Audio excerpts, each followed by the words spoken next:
अजित पवार यांच्या विमानात बॉम्ब होता का? खासदार बजरंग सोनवणे यांनी उपस्थित केली शंका.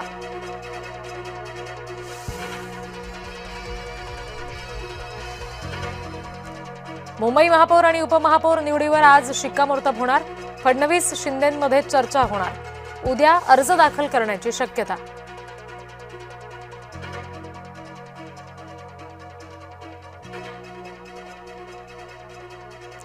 नाशिकच्या महापौरपदी हिमगौरी आडके यांची निवड.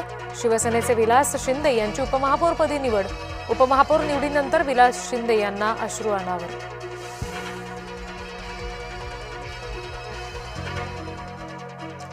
नागपूरच्या महापौरपदी भाजपच्या नीता ठाकरे. भाजपच्या लीलावती हादीबेल शहराच्या उपमहापौरपदी.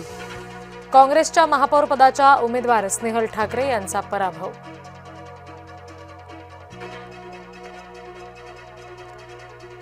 अहिल्यानगर महापौरपदी ज्योती गाडे. उपमहापौरपदी धनंजय जाधव यांची बिनविरोध निवड. ग्रीन सिटी करणार असल्याचं महापौर उपमहापौर यांचं वक्तव्य.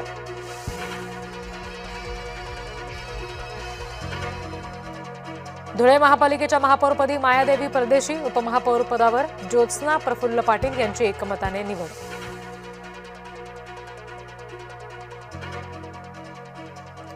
जळगाव महानगरपालिकेच्या महापौरपदी दीपमाला काळेंची निवड. रोहन घुगे यांनी यावेळी महापौरपदाची अधिकृत घोषणा केल्याची माहिती.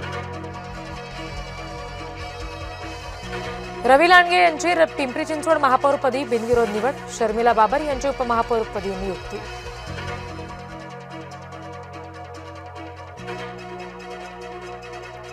हॉटेल वेदांत लिलाव प्रकरणामध्ये मंत्री शिरसाट यांच्या अडचणी वाढण्याची शक्यता.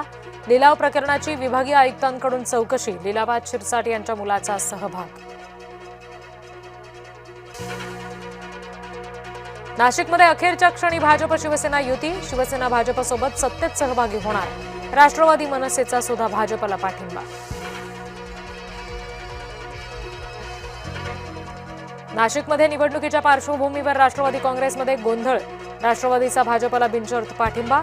नगरसेविका डॉक्टर हेमलता पाटील यांची स्वतंत्र गटनोंदणी. सुनील तटकरे यांना मीच निवडून आणलं. रामदास कदम यांचा हल्लाबोल. भास्कर जाधव आणि तटकरेंमध्ये काहीच फरक नसल्याचं म्हणत केली टीका. मला डिवचू नका. मी छत्रपतींची औलाद. कोणालाच सोडणार